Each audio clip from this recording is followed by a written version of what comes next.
வாரிசு அப்படின்றதுக்காக கொண்டு போய் நம்ம உச்சத்தில் கொண்டு போய் வச்சோம்னா அது நிற்காது. அந்த உச்சத்தில் கொண்டு போய் வைக்கக்கூடிய அளவுக்கு அதற்கான அந்த உழைப்பு, அதன் தன்மை எல்லாமே அவங்க பெற்றிருக்கணும். அதை பெற்றிருக்கிறாங்க. இல்ல, ஒரு உதாரணம் ஏதாவது சொல்ல முடியும்? ஓப்பனாக சொல்லப்போனால் அது ஒரு லீடர் ஃபேமிலியிலேருந்து வரும்போது நமக்கு ஒரு ஸ்பேஸ் கிடைக்கும், இல்லைன்னு சொல்ல. ஆனால் அந்த ஸ்பேஸ் குவாலிட்டியாக உள்ள பர்சன்ஸ் கொடுக்குறாங்களான்றதை பார்க்கும். இன்னும் சொல்ல போனால் இது எங்களுடைய குடும்ப கட்சி தான். எல்லாரும் ஒருத்தராக நாங்கள் வந்து கட்சிக்குள்ளே ஒருத்தராக மெம்பராகி வந்து தான் இருந்தோம்.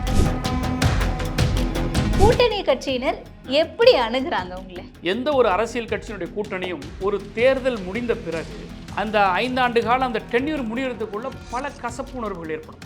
அது வந்து தனிப்பட்ட கருத்தியல் மோதலாக இருக்கலாம், அல்லது அரசின் செயல்பாடில் ஒவ்வாத இப்போ வந்து நிலைப்பாடை எடுத்து பிரிகிற ஒரு சூழல் ஏற்படலாம்.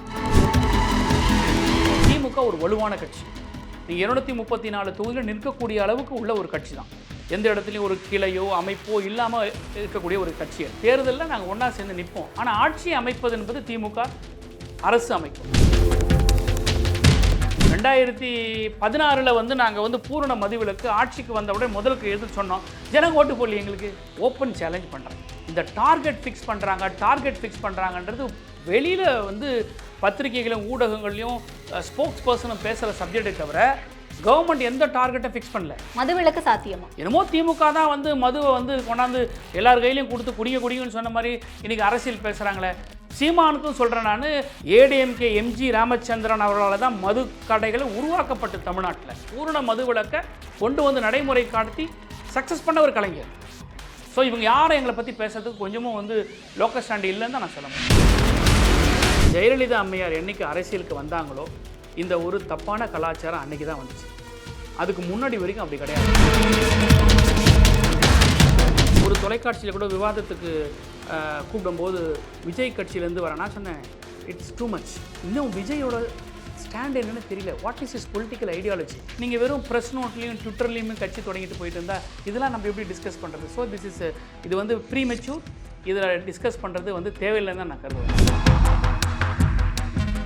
Lyca productions Subaskaran presents super star Rajinikanth நடிப்பில் வேட்டையன் அக்டோபர் 10 முதல் உலகமெங்கும். தமிழக அரசியல் களம் சமீப காலமாவே ரொம்ப பரபரப்பா போயிட்டு இருக்கு. ஸோ இப்படி பரபரப்பா போயிட்டு இருக்கு இந்த அரசியல் களம் பத்தி நம்ம கூட விரிவா பேசுறதுக்காக எழும்பூர் சட்டமன்ற உறுப்பினர் ஐ பரந்தாமன் நம்ம கூட இருக்காரு. வாங்க பேசலாம். வணக்கம் சார். வணக்கம். ஃபர்ஸ்ட் கிராஜுவேட்டா, ஃபர்ஸ்ட் ஒரு பாலிட்டிஷியனா உங்க ஃபேமிலியில பொலிட்டிக்கல் பேக்ரவுண்ட் இல்லாம நீங்க வந்திருக்கீங்க. இன்னைக்கு எம்எல்ஏவா உட்கார்ந்து இந்த இன்டர்வியூல நம்ம பேசுறோம்.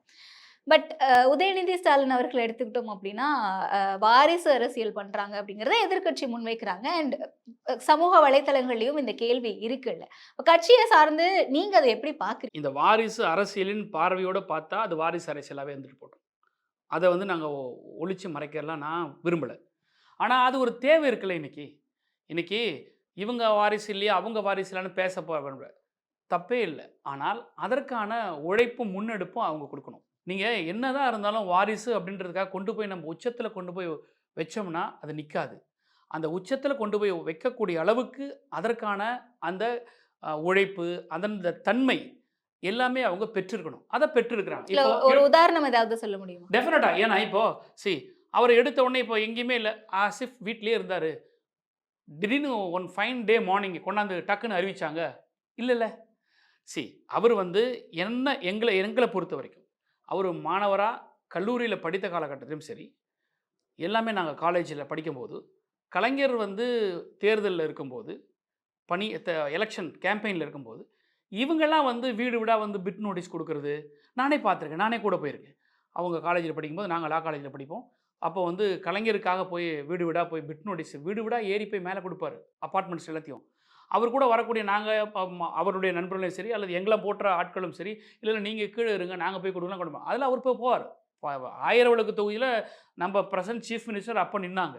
அந்த 1000 விளக்கு தொகுதியில் வந்து அல்ல அப்பார்ட்மெண்ட்ஸ் இருக்கும். ஒவ்வொரு அப்பார்ட்மெண்ட்டும் ஏறுவோம், படி ஏறுவோம். அவரும் ஏறுவார், ஏறி போய் கொடுப்பாரு. ஸோ அதுதான் முதல் படி. நாங்களும் அப்படி தான்.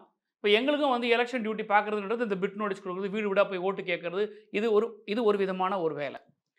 அதே மாதிரி இந்த கட்சிக்குள்ளே இருக்கக்கூடிய சமூக பணி, அவங்க வந்து இளைஞரணி செயலாளராக வர்றதுக்கு முன்னாடி அரசியல் அனுபவமோ எதுவுமே இல்லைங்கிறதெல்லாம் நம்ம வந்து சொல்ல முடியாது. ஏன்னா ஒரு குடும்பத்தில் பெரிய அரசியல் குடும்பத்திலேருந்து வராங்க.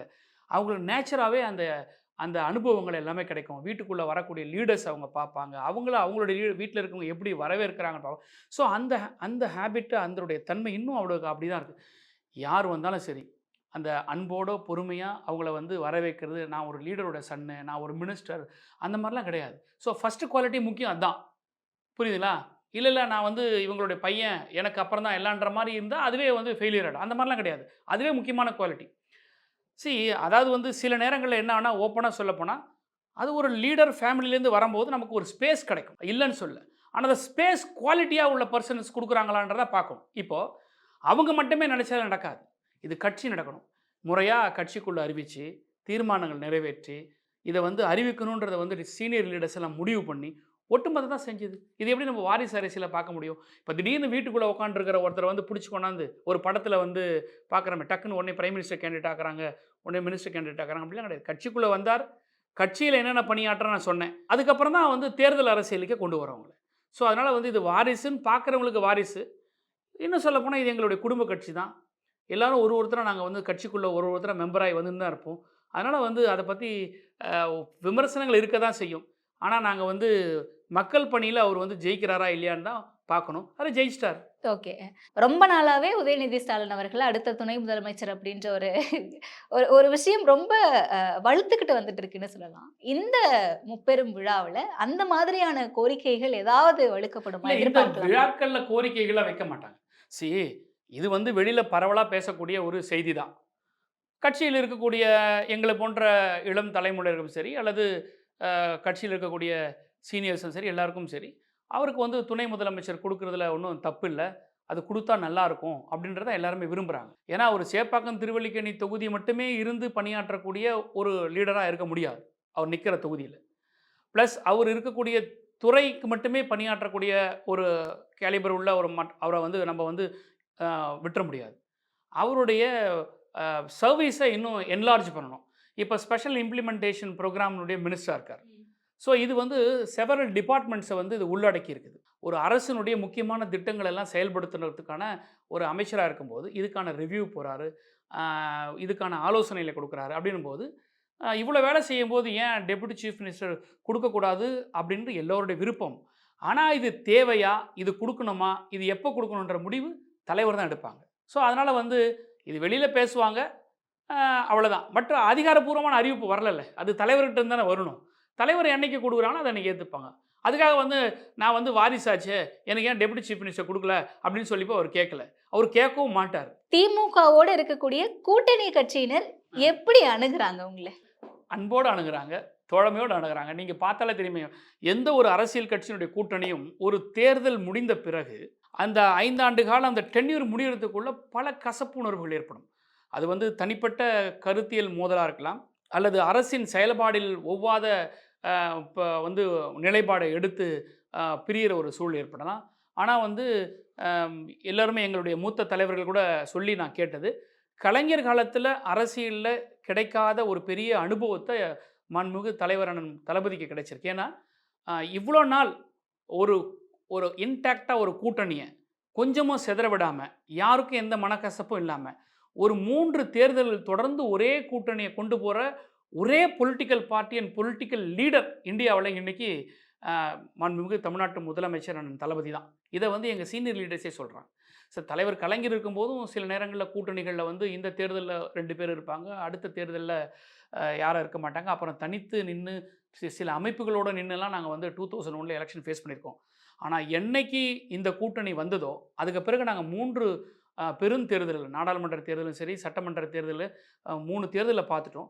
பிளஸ் உள்ளாட்சி தேர்தல்ல பார்த்துட்டோம். இன்னைக்கு ஒரு இன்டாக்ட்டா கொண்டு போறோம்னா, அது மிகப்பெரிய வெற்றி. அதுக்கு காரணம் என்ன? ஒரு அண்டர்ஸ்டாண்டிங். கூட்டணி கட்சியில் இருக்கக்கூடிய தலைவர்களுக்கு எல்லாருக்குமே எது பிரதானமா தெரியுதுன்னா, நாட்டினுடைய வளர்ச்சி, நாட்டினுடைய பிரச்சனை தான் அவங்க முன்னாடி தெரியுதே தவிர, யாருக்கும் எந்த விதமான பெர்சனல் அஜெண்டா கிடையாது. எனக்கு இது குடுக்கலையே, எனக்கு அது குடுக்கலையே, அப்படி அந்த மாதிரியான விஷயங்கள் எதுவுமே கிடையாது. யாரும் ஒரு தனி நோக்கத்தோட, உள்நோக்கத்தோட அல்லது ஒரு செல்ஃப் இன்ட்ரெஸ்ட்டோட இல்ல. எல்லாமே வந்து ஒரு பப்ளிக் இன்ட்ரெஸ்ட்ல மக்களுடைய மக்களுடைய தேவைக்காக எல்லாமே ஒண்ணா இருக்கிறதுனால வந்து, இது வந்து கொண்டு போக முடியுது இல்ல எங்களால. கூட்டணியினருக்கு வந்து அந்த ஒரு பப்ளிக் இன்ட்ரெஸ்ட் தான் இருக்கு. அந்த ஒரு செல்ஃப் இன்ட்ரெஸ்ட் இல்ல அப்டின்னா, அப்ப திமுகவினருக்கு அந்த செல்ஃப் இன்ட்ரெஸ்ட் இருக்கா? நமக்கு வந்து அதிகமான தொகுதிகள் இருக்கணும் அப்டின்ற ஒரு இல்ல பார்வை. நேச்சுரலி இப்போ நீங்க இது வந்து நீங்கள் கூட்டணி கட்சி தோழர்களை போய் கேட்டாலே அது அதான் சொல்லுவாங்க. ஏன்னா டிபெண்ட்ஸ் அப்பான் த பார்ட்டிஸோட stand. Stand in sense of வந்து நிலைப்பாடு இல்லை, ஸ்திரத்தன்மையில். இப்போ திமுக ஒரு வலுவான கட்சி. நீங்கள் 234 தொகுதியில் நிற்கக்கூடிய அளவுக்கு உள்ள ஒரு கட்சி தான். எந்த இடத்துலையும் ஒரு கிளையோ அமைப்போ இல்லாமல் இருக்கக்கூடிய ஒரு கட்சி அல்ல. ஆனால் இருந்தாலும் கூட இது திமுக ஆட்சிக்கு வந்த காலகட்டத்திலேருந்தே நாங்கள் கூட்டணி தான், கூட்டம்ல தேர்தல் தான். அது தேர்தலில் நாங்கள் ஒன்றா சேர்ந்து நிற்போம். ஆனால் ஆட்சி அமைப்பது என்பது திமுக அரசு அமைக்கும். இது பேரறிஞர் அண்ணாவுடைய கவர்மெண்ட்டாக இருக்கட்டும், அது தலைவர் கலைஞருடைய கவர்மெண்ட்டாக இருக்கட்டும், இப்போ நம்ம பிரசன்ட் சீஃப் மினிஸ்டருடைய கவர்மெண்ட்டாக இருக்கட்டும். ஸோ ஒரு major party will have a major share. It's quite nature. அதை யாரும் ஒன்றும் தப்பு சொல்ல மாட்டாங்க. 1, 2 கூட குறையன்றது வந்து இட்ஸ் எ நெகோஷியபிள். இது வந்து திமுக கிட்ட அந்த உரிமை இருக்குது எல்லாருக்குமே. இதே வந்து ஏடிஎம்கேல அம்மையார் ஜெயலலிதா இருக்கும்போதெல்லாம் அப்படிலாம் கிடையாது. அவங்க சொல்கிறதான் அந்த மாதிரி இருக்கும். ஸோ அந்த சகோதரத்துவம், அந்த கார்டியல் இது டிஎம்கே கிட்ட இருக்குது.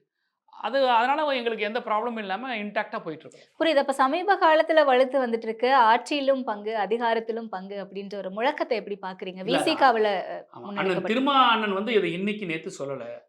அது வந்து ரொம்ப காலமாக சொல்லிக்கிட்டு இருக்காங்க. அது அந்த கட்சியினுடைய நிலைப்பாடு. அதற்கான ஒரு சூழல் வரும்போது அந்த நிலைப்பாட்டில் அவங்க வெற்றி அடைவாங்க. புரியுதுங்களா? அந்த சூழ்நிலையை நோக்கி போகும்போது அவங்களுடைய கருத்தியல் வச்சு சொல்கிறத தப்பே கிடையாது. இப்போது அவருடைய ஒடுக்கப்பட்ட சமூகம் என்று சொல்லப்படுகிற தாழ்த்தப்பட்ட பட்டியலின பழங்குடியின மக்கள் வந்து அவர்களுக்கான ஒரு குரலாக தோற்றுவிக்கப்பட்டாலும் கூட அது வந்து அரசியல் கட்சியாக என்னைக்கு அது பதிவு செய்யப்பட்டதோ. ஆனால் திருமாவளவன் வந்து ஆரம்ப காலகட்டத்தில் அது ஒரு சமுதாய இயக்கமாக கொண்டு வரும்போது அது ஒடுக்கப்பட்ட சமூகத்திற்காக ஒரு விளிம்பு நிலையில் இருக்கக்கூடிய மக்களுக்கான ஒரு வாய்ஸாக வந்தாங்க. பிறகு அது ஒரு பொலிட்டிக்கல் பார்ட்டியாக ரிஜிஸ்டர் பண்ணபோது எல்லோருக்குமான இடம். அதில் வந்து தலித்துகள் மட்டும் உறுப்பினராக இருக்காங்கன்னெலாம் கிடையாது. நான் தலிட்ஸு எம்எல்ஏஸே இருக்கிறாங்க. ஸோ ஒரு பரந்த ஒரு நோக்கத்தோடு வரும்போது அப்போ என்ன பண்ணும், அப்போ ஒரு அதிகாரங்கள் நமக்கு கிடைக்கணும், நாம் வந்து பொறுப்புகளில் போய் உட்காரணும் அப்படின்னு தப்பு இல்லையே. இப்போ அதை நோக்கி வந்ததுனால தானே அவங்க தேர்தலில் வந்து நிற்கிறாங்க. இல்லைன்னா திராவிட கழகம் மாதிரி செயல்பட்டு போகலாம் இல்லையா? தேர்தல் அரசியலுக்கு வந்துட்ட பிறகு அதிகாரங்கள் தேவை அப்படிங்கிறது வந்து அவங்க சொல்கிறதுல என்ன தப்பு இருக்குது? இல்லை, அதான் கேட்குறேன். நான் தலித் எம்எல்ஏக்கள் இருக்காங்க, சிறுபான்மையினர் எம்எல்ஏ இருக்காரு அப்படின்ற ஒரே காரணத்துக்காகவே நம்ம வளர்ந்துடுச்சு அப்படின்னு சொல்ல முடியாதுல்ல. விசிகாவினர் படிப்படியாக வளர்ந்துட்டு வந்துட்டு இருக்காங்க, தோழமையோட ஒன்றி தான் போய்கிட்டு இருக்காங்க. ஆனால் இந்த பக்கம் திமுகவினர் அவங்க வைக்கிற டிமாண்ட்ஸை மறுக்கிறாங்கல்ல, பொது தொகுதி கொடுக்க மாட்டேங்கிறாங்க, இந்த மாதிரியான விமர்சனங்களும் வருது இல்லை? பொது தொகுதி கொடுக்க மாட்டாங்கன்னு சொல்கிறேன். பொது தொகுதியில் எஸ்எஸ் பாலாஜி இருக்காரு. பொது தொகுதியில் எஸ்எஸ் பாலாஜி அவங்க இருக்காங்களே. எஸ்எஸ் பாலாஜி பொது தொகுதியில் நிற்க வேண்டியவர் தானே. ஆமாம், தனி தொகுதி. அவர் தலித் கிடையாதுல்ல. அதான் நீங்கள் பொது தொகுதி கொடுக்க மாட்டேன்றதால பொது தொகுதி கொடுக்கலன்னு சொல்கிறதுனாக்காக நான் சொல்கிறேன். பொது தொகுதி கொடுக்கப்பட்டிருக்கு, புரியுதுங்களா? நீங்கள் ஒருவேளை வந்து பட்டியல் சமூகத்தை சேர்ந்தவங்க பொது தொகுதியில் நிறுத்தணுன்றதுக்காக கேட்குறீங்களா? எனக்கு புரியாது. பொது தொகுதி கொடுக்கலன்னு சொன்னதுக்காக தான் நான் சொல்கிறேன். எஸ்எஸ் பாலாஜி பொது தொகுதியில் இருக்கார். ஸோ பொது தொகுதியும் கொடுத்துருக்கோம். அதே மாதிரி பட்டியலில் ஷெட்யூல் காஸ்ட் அண்ட் ஷெட்யூல் ட்ரைபுக்குள்ள அந்த ரிசர்வேஷன் தொகுதியை நம்ம கொடுத்துருக்கோம். ஸோ எண்ணிக்கை பொறுத்த வரைக்கும் எல்லா தேர்தல்களையும் வந்து அது வந்து டிபேட்டபிள் தான். அது வந்து உட்காந்து பேசக்கூடியது தான். அது சில நேரங்களில் வந்து கூட கொடுக்கலாம், சில நேரங்களில் குறைச்சி கொடுக்கலாம், சூழ்நிலைக்கு தகுந்த மாதிரி தான் இருக்கும். அதனால் வந்து அது எங்களுக்கு ஒரு பெரிய ஒரு ஹேர்டலே கிடையாது, யாருக்குமே ஹேர்டல் இல்லை. மது ஒழிப்பு மாநாட்டில் கலந்துக்கணும் அப்படின்ட்டு திமுகனருக்கு அழைப்பே விடுக்கலை. முதலமைச்சரே தாமா முன் வந்து RS பாரதி அவர்களும் TK சிலங்கோன் அவர்களும் கலந்துப்பாங்கன்னு சொல்லி எந்த வகையில் புரிஞ்சுக்கலாம்? அல்ல, ஒன்றுமே இல்லை. இது அழைப்பு விடுக்கலைன்ற சப்ஜெக்டே வந்து ரொம்ப மைனூட்டாக டிஸ்கஸ். அவங்க வந்து அண்ணன் அவங்க வந்து பேசும்போதும் சரி, ஒரு பொது நோக்கத்துக்காக நான் வந்து இதை முன் வைக்கிறேன். யார் வேணால் வரலாம், எல்லோரும் வரலான்ற போது இட்ஸ் ஓப்பன் கால் தான். அதுக்காக வந்து திமுகவை கூப்பிடணும், அதிமுக அப்போ வந்து இது வந்து ஏடிஎம்கே வருமா அப்படின்னு அவங்க கேட்கும்போது ஏடிஎம்கே வரலாம் அப்படின்னு தான் சொன்னாங்க.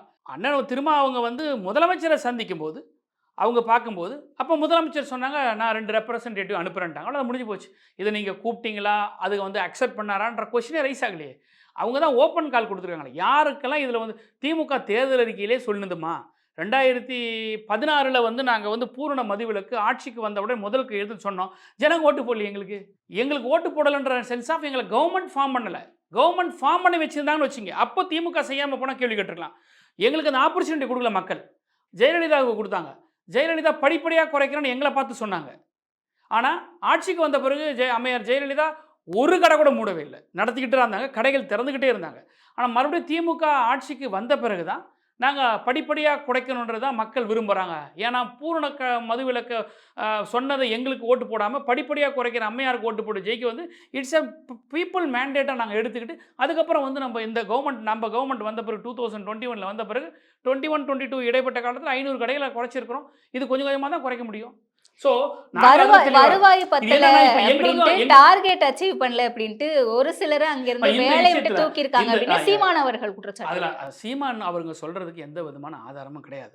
நீங்கள் அவர் பேசுகிற பேச்சு அவர் பின்னாடி இருக்கிறவங்களே கூப்பிட்டு கேட்டிங்கன்னா ஏதையோ ஒன்று பேசிட்டு போகிறான்னு நான் கேட்குறேன். ஓப்பன் சேலஞ்ச் பண்ணுறேன். இந்த டார்கெட் ஃபிக்ஸ் பண்ணுறாங்கன்றது வெளியில் வந்து பத்திரிகைகளும் ஊடகங்களையும் ஸ்போக்ஸ் பர்சனும் பேசுகிற சப்ஜெக்டை தவிர கவர்மெண்ட் எந்த டார்கெட்டை ஃபிக்ஸ் பண்ணல. அந்த சேலை வந்து பத்திரிகைகள் வரும் நியூஸ். இப்போது தீபாவளிக்கு ஒரு கோஆப்டெக்ஸில் வந்து இவ்வளோ சேல் நடந்தது அப்படின்னு சொல்கிறோம்ல, அந்த மாதிரி தான் வந்து இது ஒரு டாஸ்மாகில் வந்து இவ்வளோ சேல் நடந்தது அப்படின்ட்டு ஒரு பத்திரிகையில் வருது, செய்திகளாக வருது. இன்னும் சொல்லப்போனால் வந்து இவங்க வந்து டார்கெட் வச்சு இவ்வளோ பேர் விற்கணுன்றலாம் ஒன்றுமே கிடையாது. இது இவங்களா பேசக்கூடிய விஷயங்கள் தான் அது.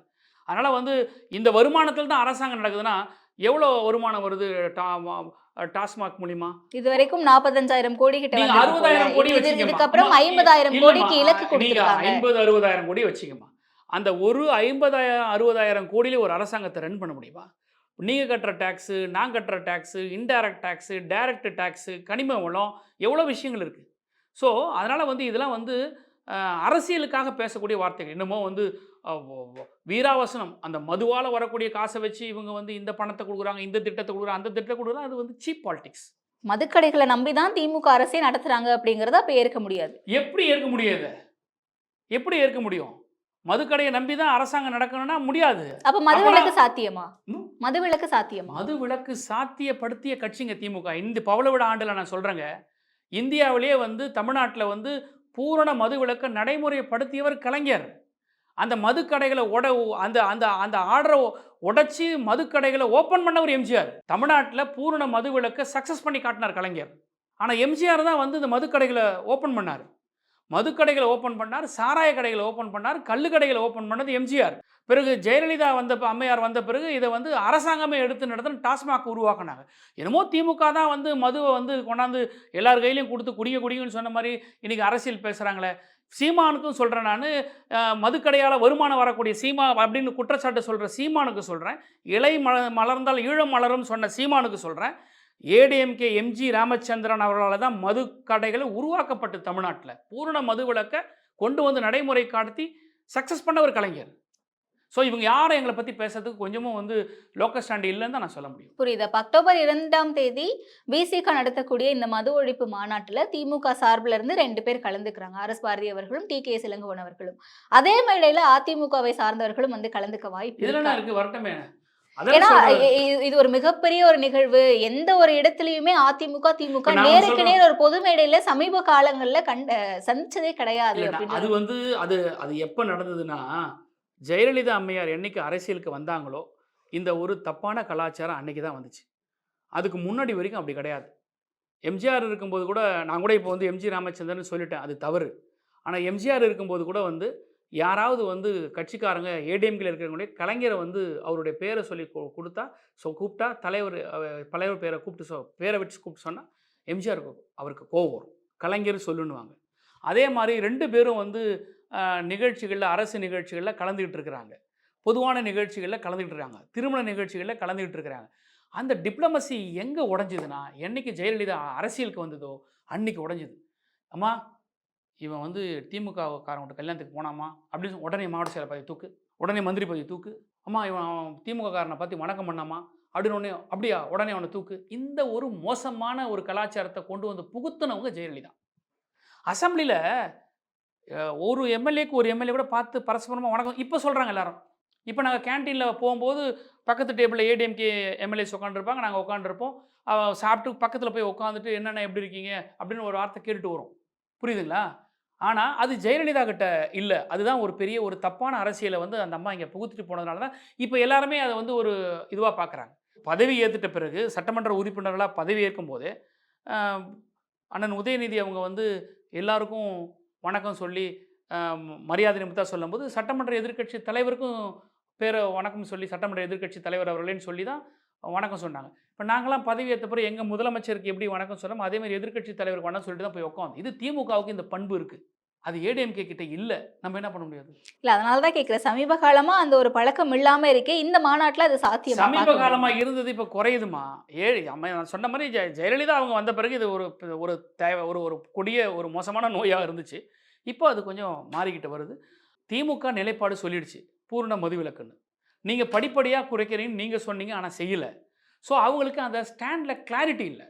ஸ்டாண்ட்ல கிளாரிட்டி இருந்தா நாங்க வரேன்னு சொல்லுவாங்க. இது வந்து நொண்டி சாக்கு. திமுகல இருக்கக்கூடிய மேடையில நான் வரமாட்டேன் அப்படின்னு இன்னும் அவங்க சொல்லல. பட் நம்ம வந்து இது வந்து ஒரு டிபேட்டா பேசிட்டு இருக்கிறோம். வராம போலாமே, டைம் வரக்கூடிய வாய்ப்பு இருக்குல்ல, டைம் இருக்குல்ல, இன்னும் அக்டோபர் 2க்கு இன்னும் நேரம் இருக்குல்ல. அவங்களும் வந்து இந்த விஷயத்துல வந்து கலந்துக்கணும்ன்ற எண்ணம் கூட வரலாம் இல்லையா? அந்த முடிவை வந்து மாண்புமிகு எடப்பாடி அவர் எடுத்தாலும் எடுப்பார். விஜய் அவர்கள் அரசியலுக்கு வந்ததுல இருந்து விஜய் வெர்சஸ் உதயநிதி ஸ்டாலின் அப்படிங்கிறதுல இந்த டேக்லைன், இந்த கம்பேரிசன் கரெக்ட்னு பாக்குறீங்களா நீங்க? இப்போதைக்கு தப்பு. நான் என்ன சொல்ல வரேன்னா, ஊடகங்களும் சரி, பத்திரிகைக்காரர்களும் சரி, நான் ஒரு தொலைக்காட்சியில கூட விவாதத்துக்கு கூப்பிடும்போது விஜய் கட்சியிலேருந்து வரேன். நான் சொன்னேன், இட்ஸ் டூ மச். இன்னும் விஜயோட ஸ்டாண்ட் என்னன்னு தெரியல. What is his political ideology? ஒரு கட்சி கொடிய அவர் வந்து வெளியிட்டிருக்கிறாரு. அந்த கொடி ஏத்தும் போதும் இன்னும் அவருடைய வாய்ஸ் என்ன? அரசியல் என்னவா பண்ண போறாரு அவரு? எதை நோக்கி அவரு வைக்க போறாருன்றத இன்னும் ஒரு பப்ளிக் ஃபோரத்துல வந்து பேசவே இல்லையே. ஸோ அப்படிப்பட்ட இருக்கும்போது ஏன் நம்ம இதை பத்தி டிஸ்கஸ் பண்ணுவானே? Let him come out with his clarity. அவர் வந்து எனக்கு இது திமுக ஒரு கட்சி தொடங்கும்போது 1949ல இதுக்காக நம்ம தொடங்குறோம்னு ஓப்பனா பப்ளிக் முன்னாடி வந்து டிக்ளேர் பண்றாரு. நீங்க வெறும் பிரஸ் நோட்லயும் ட்விட்டர்லயுமே கட்சி தொடங்கிட்டு போயிட்டு இருந்தா இதெல்லாம் நம்ம எப்படி டிஸ்கஸ் பண்றது? ஸோ இது வந்து ப்ரீமெச்சூர். இதில் டிஸ்கஸ் பண்ணுறது வந்து தேவையில்லைன்னு தான் நான் கருதுவேன். Let him come out first. அதனால வந்து இப்போ கொண்டாந்து அண்ணன் உதயநிதியோடலாம் கம்பேர் பண்ணி வச்சு பேசதே தப்பு. இன்னைக்கு பெரியாருடைய பிறந்த நாளுக்கு வாழ்த்துக்கள் சொல்லியிருக்காரு. அது வேற. அண்ணாவுடைய பிறந்த நாளுக்கு அது வாழ்த்துக்கள் வேற, அது சொல்லியிருக்காரு. வேற. அது யார் வேணா சொல்லலாம். ஏன்னா வந்து பிறப்புக்கும் எல்லா உயிருக்கும் சொல்லி அவங்க வந்து அந்த வாசகத்தை வச்சு கல்வெட்டு திறக்கிறாங்க, கொடி ஏற்றுறாங்க. அதெல்லாம் தட்ஸ் டிஃப்ரெண்ட். பெரியாருடைய பிறந்த நாளுக்கு, அண்ணாவுடைய பிறந்த நாளுக்கு, கலைஞருடைய பிறந்த நாளுக்கு இப்போ செய்திகள் சொல்கிறதுல ஒன்றும் தப்பு இல்லை. அது வந்து இட்ஸ் தேர் டியூட்டி. பிற்படுத்தப்பட்ட வகுப்புலேருந்து இருக்கக்கூடியவங்களாம் இன்றைக்கி நம்ம இவ்வளோ தூரம் வந்திருக்கிறோம்னா அதுக்கு இவங்க தான்றதை வந்து யாரெல்லாம் நன்றி உணர்வோடு இருக்காங்க அதை சொல்லுவாங்க. அதெல்லாம் ஒரு மெட்டீரியல் கிடையாது. கட்சினா என்ன, கொள்கைனா என்ன, நான் எதை வந்து செய்ய போகிறேன், நான் யாரை எதிராக பார்க்குறேன், எது தப்புன்னு நான் பார்க்குறேன் அப்படின்னு ஒரு ஐடென்டிஃபை பண்ணணும்ல. Lyca productions Subaskaran presents super star Rajinikanth நடிப்பில் பேட்டையன் அக்டோபர் 10 முதல் உலகமெங்கும்.